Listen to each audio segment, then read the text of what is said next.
Hey class, this is Buddy McGrath. This is Clarke Boone. We're going to be discussing what a camp director is and what their job entails. So I guess from the beginning, Clarke, what do you think a camp director has to do from the very beginning? Well, the camp director has many roles. I mean, he's setting up the human resources department. He's getting the people on the books doing accounting. He's got procedure and policy to handle. Marketing. He's got a variety of roles to do.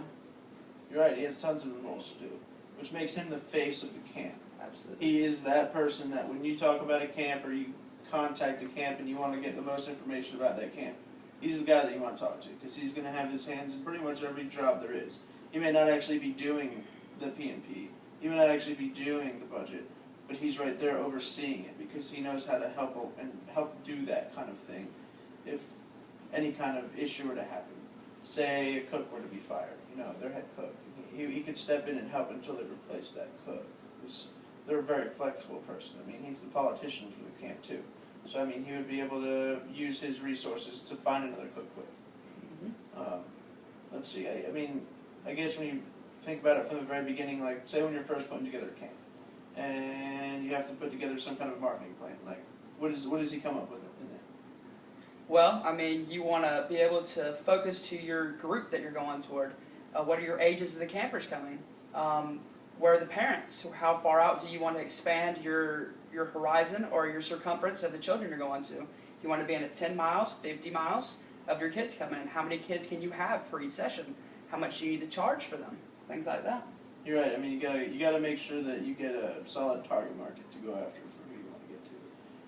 Because if your camp is for kids on the spectrum, you're not going to go and try and get kid all-stars of football. I mean, it's just not what you're going to do. Because they're not the kind of kids that you're trying to get to bring to your camp. All right, how about maybe along the lines of making sure your camp is good to go? Like the facilities, make sure that nothing's broken, anything like that. Like, what would you do in that? Absolutely. Well, always, before the campers come, you want them to have sign a waiver that if anything happens, that they're not liable, and that they know that they're coming in, that there's always a chance of physical things, as you're playing soccer, basketball, anything else like that. You're going to get burns, scrapes, bruises, and things of this fashion. You also want to make sure to minimize risks. You're going to check nails, rocks, risk management, and make sure that your facility is safe for everyone coming. Right, you want to do any kind of preventative measure. Absolutely. Because you want to try and prevent any of those kind of issues occurring. I mean, you're going to want to have some kind of medical staff there. Not necessarily a staff, but a few, maybe athletic trainer or nurse. Something like that, especially if it's a sports camp. I mean, if it's a sports camp, you're definitely going to have an athletic trainer, maybe a couple regular nurses on staff, maybe a physician if you can, depending on the size of your camp. A good ratio. Right, and you're going to want to use your connections, I guess, to find one of those.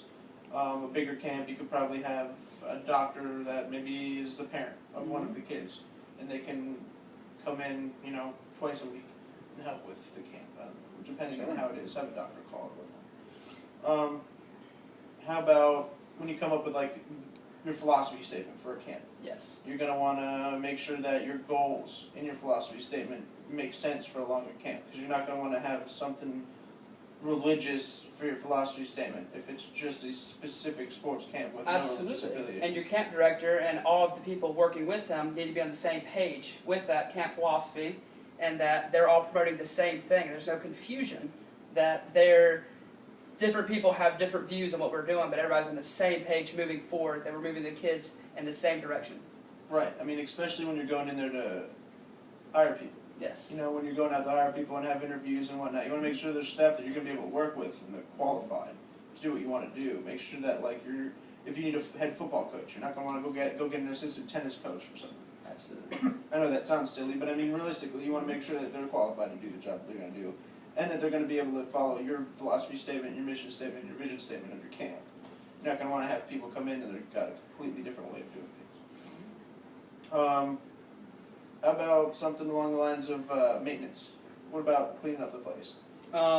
Normally, you want to go and before the camp even starts, you want to go and check it out, as we already talked about, minimize risks. And after the camp is done, you would probably want to hire a team of workers to come in and go through the whole entire camp from top to bottom across everything and make sure the trash has all been taken out, everything's been cleaned properly, that there's no diseases or any other forms of staph maybe that may be possible there, that can accumulate and be there for the next set of campers coming in, and just keep it a safe area for the kids to come in to have a fun time and not have to worry about anything.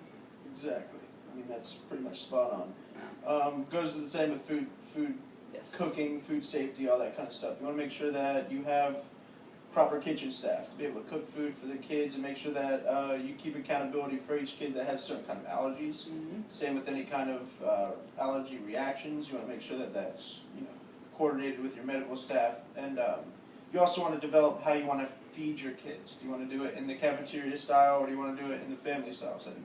I mean, it all depends on how many kids and what your mission and vision are. Absolutely. Because if you're targeting emotional values and trying to use that kind of thing, you would want to do a family setting. Mm-hmm. But if it's just a camp to get your kids away for the summer, have a good time, or a sports camp, in cafeteria setting would be also good. Also with that, you would want to make sure that it's in your budget for what you can accept.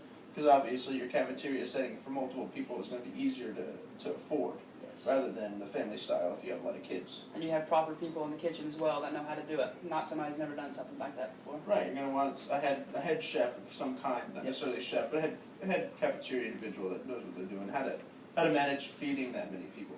And then obviously with all these things, as a camp director, you want to have an idea of how to do it yourself. Mm-hmm.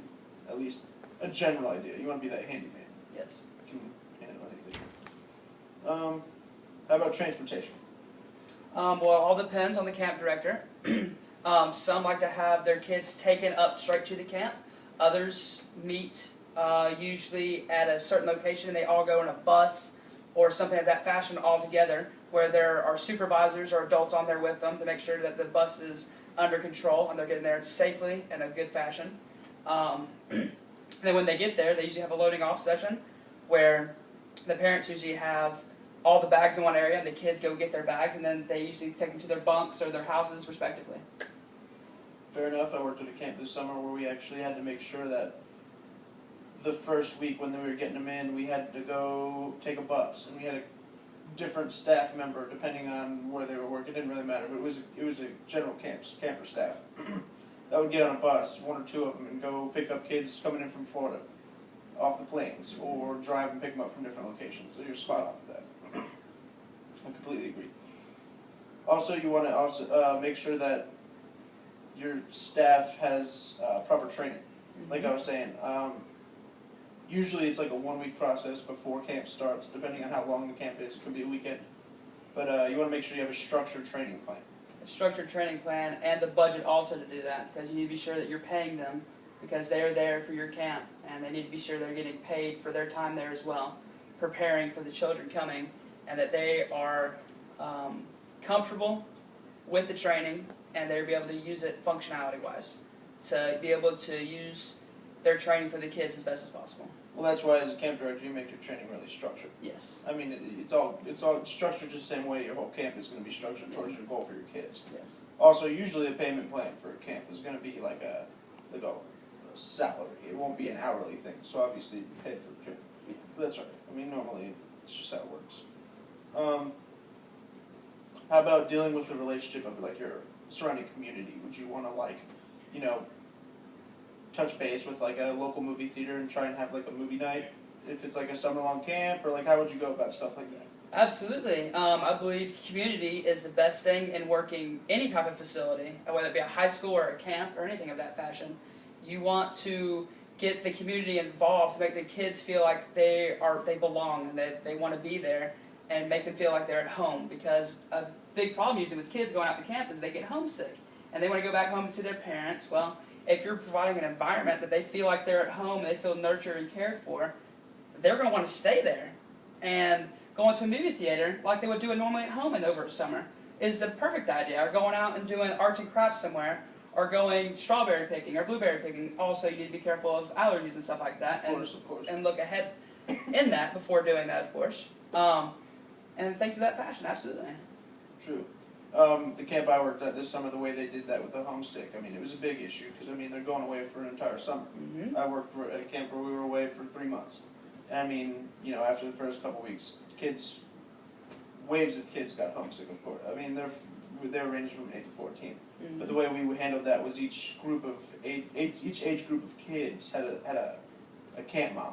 So they were able, like they had that mother figure there for them because it was an all boys camp. Okay. And it really worked out well. Same with the whole, we had a movie night once a week where we would take them to the local movie theater and we'd go see a movie, and it really made them feel like something they would do at home. Same with, we had like little, I guess bunk rooms where we had like TVs and stuff where they'd be able to go to for like 30 minutes during the week, play some video games, get to meet the other kids if they don't know them already, but it's a good way to keep it back at home.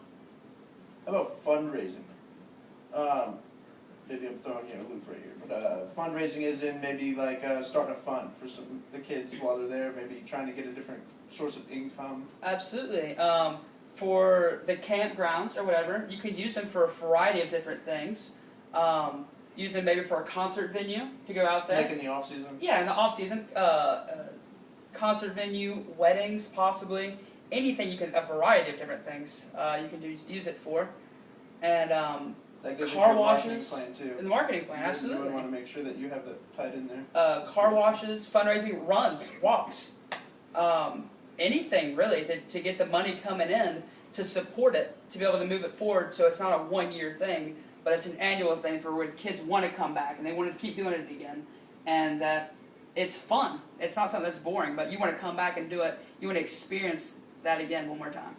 I mean, more money means it's going to be a better atmosphere for your kids. You're going to have more to do. More quality.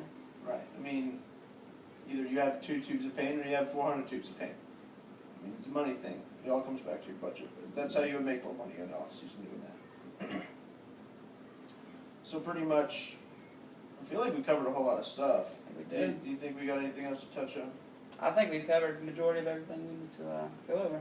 Alright, well mainly like we said at the very beginning, the camp director is the face. He's the face of your program. He's going to be the person that when something goes wrong, you're going to be looked to try and fix it. If something goes really wrong, you're going to be the one that's blamed. But if something goes right, as a camp director, you got to kind of come to your senses and, you know, give people credit where it's due. I mean, you'll get credit for it as well because you're the guy running the whole show from behind the scenes, but also you're promoting it from in front of the scenes. So it's a give and a take. It's just like a boss in like a regular atmosphere, except you have a whole lot more duties to do on a regular day because it's a whole lot more than just managing because it may not be quite as hands-on for everything when it comes to like maintenance and stuff, but I mean, you're the one who's going to sit there and group think on creating with whoever your other staff are, on creating that marketing plan, creating that budget, creating and also all that. the idea of the top to bottom, bottom to top, and how that camp director does his work. Does he want to get all the accumulation of his staff and they end up doing what the camp's doing, or does the camp director want to go down and tell everybody else what they need to be doing? Right, and then it depends, again, it depends on the structure of your camp. Absolutely. It depends on your goal, your mission statement, it depends on everything. I mean, and either one works. But at the same time, it all just depends on how your camp's going to flow.